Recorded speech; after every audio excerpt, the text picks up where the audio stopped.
let's talk about the rogue. So, the rogue is kind of a tricky subject to approach because, on the one hand, I know from surveys that have been done that a lot of people like the rogue. It resonates with a lot of people. It's not personally my kind of thing usually, but I understand that it is a very popular kind of character fantasy. I do know people who almost exclusively play rogues. So to each their own. But here's the deal. A lot of times I feel like, and I've touched on this in a previous video, that there is a difference between preference and evaluation. And I think probably what's happening a lot of times, especially when it comes to D&D 5e, is that people's preference for the rogue colors their evaluation of the mechanical construct of the rogue in the game. So like hypothetically, I am someone who really likes playing rogues. I only play rogues. I want to be the sneaky, scoundrelly kind of backstabbery, kind of like jump out, skirmish, get out, that sort of like hide, sneak around, that independent operator who plays off of openings that my party gives me, that kind of thing. I love that shit. That's my jam. So I love the rogue. So any survey that I go into that says, what's your favorite class? I'm going to say the rogue, because the rogue is my thing. That's what I do. Notice that at no point in there did I say that I have evaluated the class as fulfilling that fantasy. That is the fantasy that I want. That is the fantasy that I assume. That is the fantasy that I apply to the mechanics, despite the fact that the mechanics do not support that fantasy at all.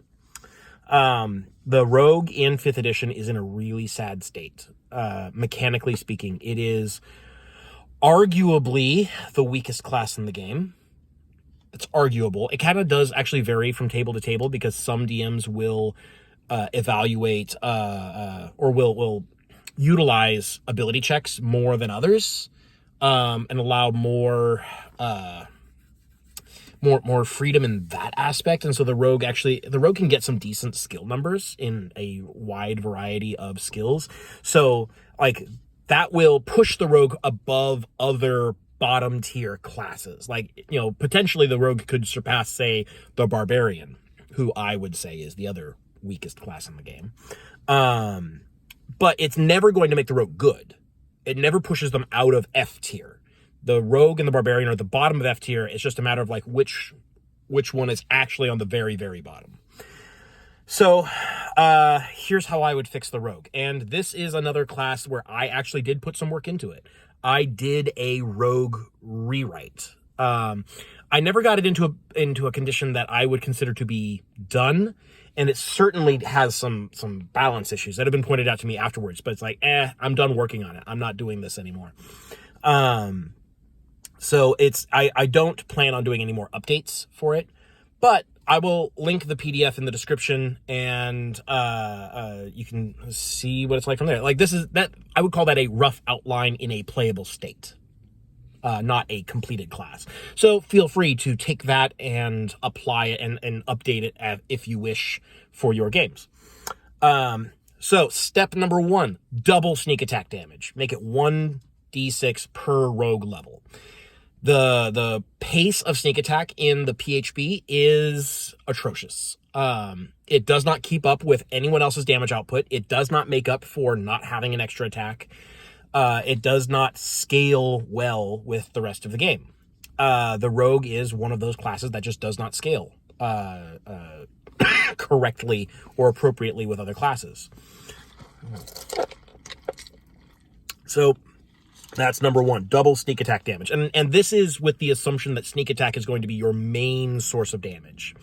There are other ways to do the rogue where it's like, 1-2 punches and combos and setups. And there's other ways to imagine a rogue doing damage. But in this particular rewrite, I double sneak attack damage because I think it's a neat kind of unique mechanic. And I actually rewrote it a bit so that sneak attack dice are kind of a resource that refresh each round. So you can spend sneak attack dice to do other things. I actually did this before they did, what do they call it? Cunning action? No. In the one D&D playtest, they did a thing where you could like trade sneak attack dice for other effects. FYI, I did it first. So I do have that, but you have twice as many dice to play with. And that kind of removes the whole thing. Because here's the thing. In the PHB rogue, you can, in some cases, attack on 2 different turns. Like if you're doing an opportunity attack or a ready attack, it is possible to do 2 attacks in a round in order to double your sneak attack damage. I find that to be highly unintuitive, and it feels exploitative, and I don't like it. So what I did was I just double sneak attack damage and say, like, this just refreshes once per round. So even if you get more than 1 attack, you're not increasing your sneak attack damage. So it is a set known value. So that's number 1. Fix sneak attack, double the dice, but make sure that it is, in fact, once per round. Now, there are ways to sort of get around this using certain rogue abilities, but I'll get to that in a moment.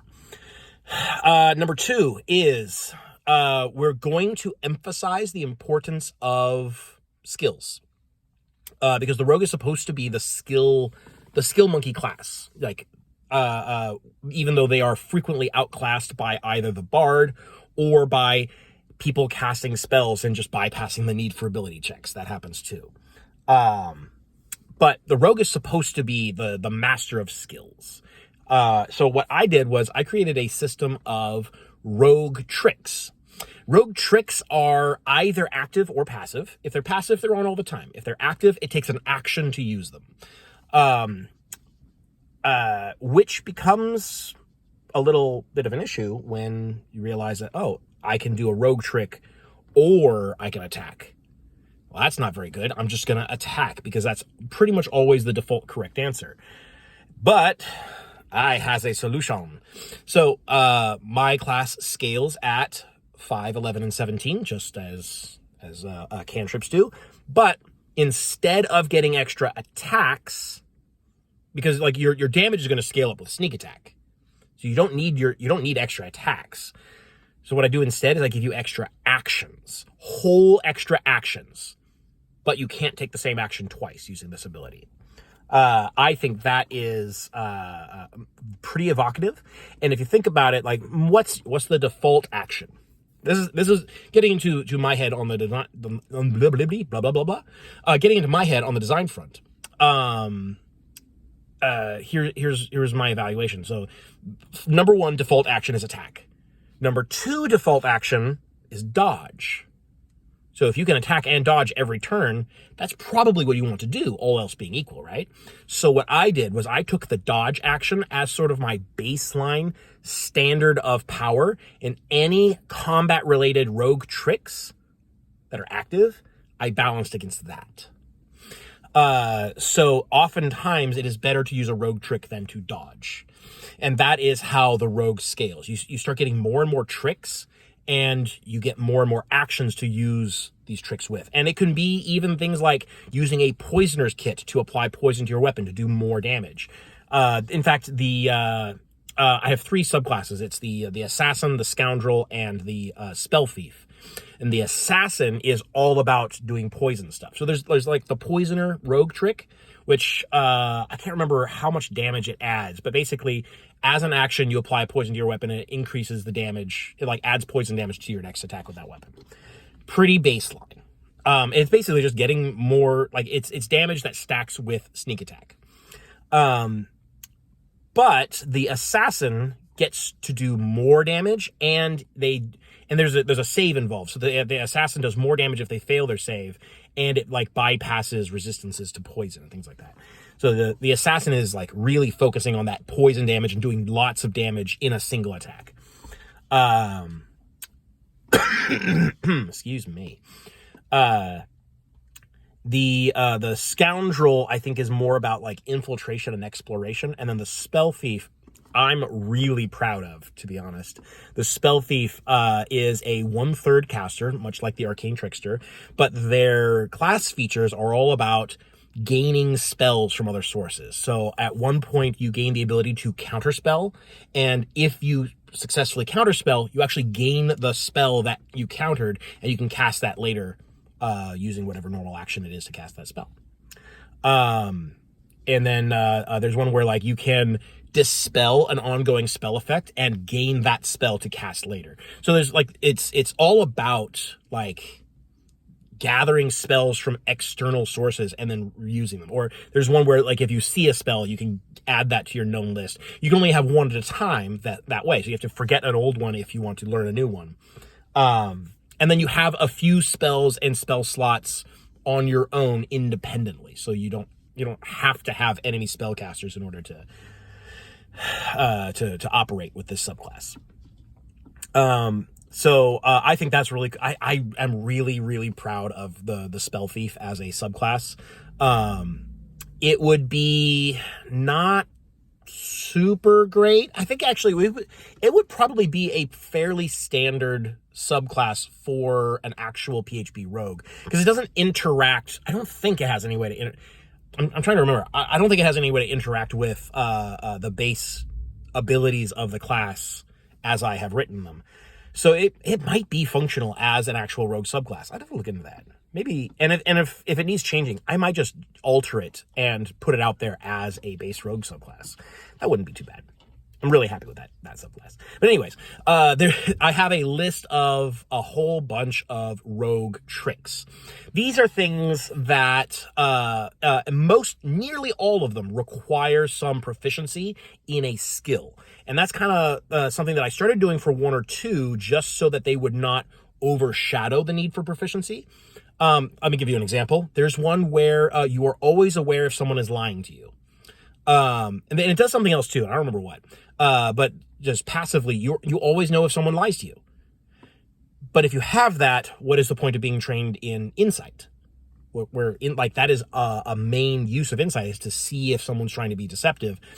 There are other applications, of course, but so I just made that ability require that you're trained in insight, and then I realized a bunch of these other ones are kind of like codified special abilities that do better versions of like things you would normally roll skills for. So I just made the prerequisite for each of them that you are trained in whatever associated skill is for that action. So most of the tricks require proficiency in a specific skill, which means that if one were to build a few of these rogues, you would see certain delineations between like, okay, I'm a rogue with like bluff and stealth and perception as like my main three skills. So I'm going to get a lot of actually I don't remember how many skills they get. They get a bunch. And there's at least one or two tricks for every skill on the rogue skill list. So whichever skills you decide to be proficient in, you gain access to the tricks associated with that skill. And I think that is kind of I've talked before about like smaller versions of subclasses, like subclasses, like fighting styles for the fighter is not really a subclass, but it is an optional thing that you can build features for based on which one you've chosen.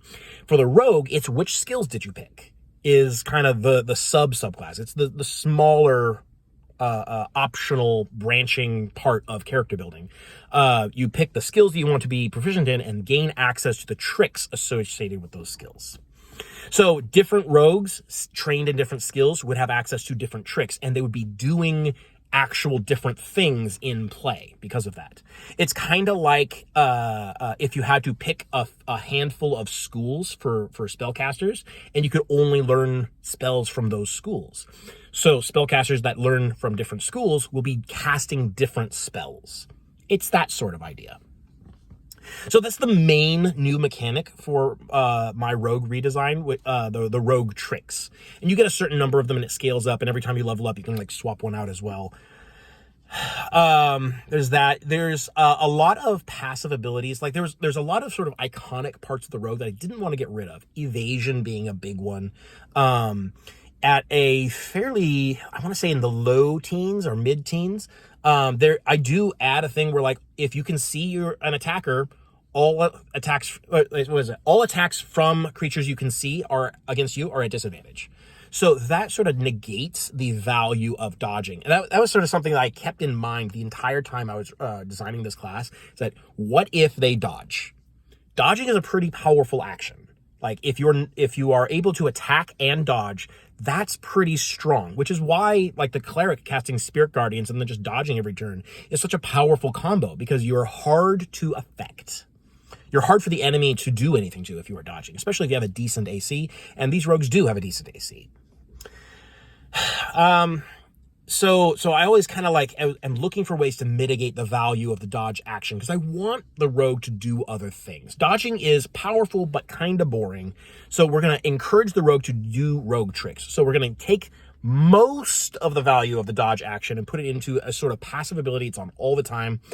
There's another one at a higher level where you get like, and this sort of overlaps a little bit with a rogue trick where your mind can't be read, which I think is kind of cool. What is it? Your mind can't be read, or like if somebody tries to read your thoughts, you decide what they see. You decide what they get from that. And magic cannot determine if you are lying and cannot force you to tell the truth. That kind of stuff. So it's like you are able to lie no matter what. And the only thing that can counter that is the rogue ability that allows you to always know when someone is lying to you. It's the only, as far as I'm aware, the only thing. And then like, successful insight checks. Like they can still insight you, but magic cannot tell if you are lying, cannot force you to tell the truth, and cannot read your mind. That's one rogue trick. And so there's another feature at a sort of higher level that says like you gain proficiency in wisdom saving throws and resistance to psychic damage. The rogue has a really slippery mind in order to avoid that sort of it covers like a big weakness of the rogue, which is that they tend not to have great defenses. They don't have a lot of hit points. They have a middling AC usually. And their saves are not great except for dexterity saves. And this sort of covers another important save by gaining proficiency with wisdom saving throws. So anyways, that's the general overview. Rogue tricks, doubling sneak attack damage, and allowing you to spend sneak attack dice on other things. One of which, by the way, what is it called? Dirty fighting is what I called the feature, which I like better than whatever they called it in 1D&D. I like dirty fighting because it's sort of evocative of what you are actually doing with the sneak attack damage. And one of them, like the lowest level one, is called kick. And it does, it costs one of your sneak attack dice. And if the target is concentrating on a spell, it's not an automatic failure, but they have to save against your rogue ability DC. It's like 8 plus your dex mod plus proficiency modifier, which is the save DC of any of your rogue tricks if they call for a save. They have to save against that or lose their spell. And then there is one, I want to say there's a rogue trick that says that if somebody within 5 feet of you casts a spell, you can just like kick them and like do 1d6 damage and make them make a concentration roll, or lose the spell. That kind of stuff. So like rogues should be able to harass enemy spellcasters pretty easily. So yeah, rogue tricks, doubling sneak attack damage, dirty fighting, and features that cover, and the rogue tricks will emphasize skills. So that's a big deal. They still have expertise. I still use expertise here and there. So the rogues actually have they're able to put out some pretty good skill numbers. That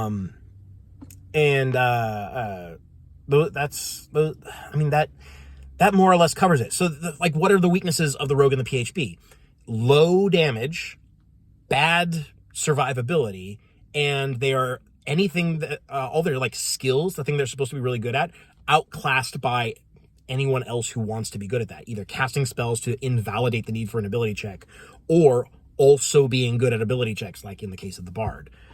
So I think I have addressed all of those things. The rogue, I mean, it still doesn't have a lot of hit points. I didn't increase number of hit points. There's the Scoundrel gets to add their charisma bonus to their AC. But other than that, I don't think I have a lot of like defensive buffs.